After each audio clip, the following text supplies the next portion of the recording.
ఇటీవల ఏ దేశం తన మొదటి అంతరిక్ష సంస్థను ప్రారంభించింది మరియు 2045 నాటికి మార్స్ ల్యాండింగ్ చేయడానికి ప్లాన్ చేస్తుంది?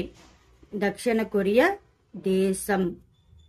వరల్డ్ టొబాకో డే 2024 థీమ్ ఏమిటి? పొగాకు పరిశ్రమ జోక్యం నుండి పిల్లలను రక్షించడం.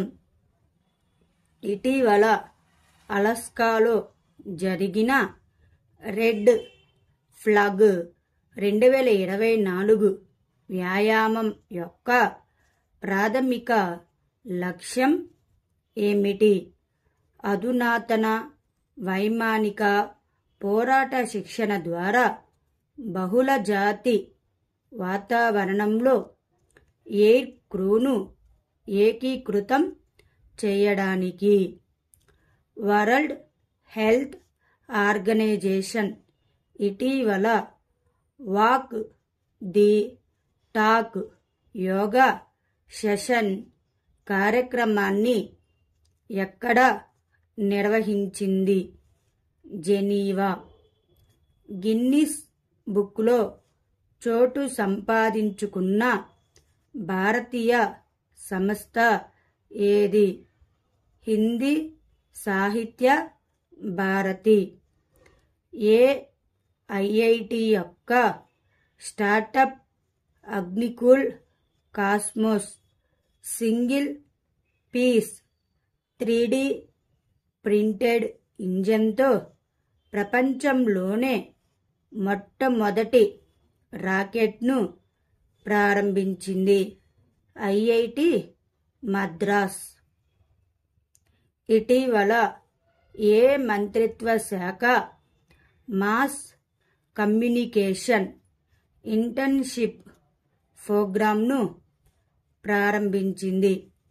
జలశక్తి మంత్రిత్వ శాఖ.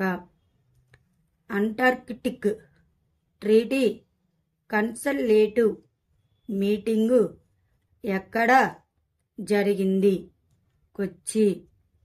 ఏ దేశం తన నివాసితుల కోసం వివరణాత్మక వ్యక్తిగత ప్రొఫైల్ను రూపొందించడానికి ఒక వ్యక్తి ఒక ఫైల్ ప్రోగ్రాంను అమలు చేసింది? చైనా దేశం. 2024-2026 కాలానికి కొలంబో ప్రాసెస్ చైర్మన్గా ఏ దేశం తీసుకుంది? ఇండియా. ఆర్గనైజేషన్ ఎక్సలెన్స్ కోసం 2024 ఫోర్ట్రెస్ సైబర్ సెక్యూరిటీ అవార్డు ఏ కంపెనీ గెలుచుకుంది? స్టాటిక్.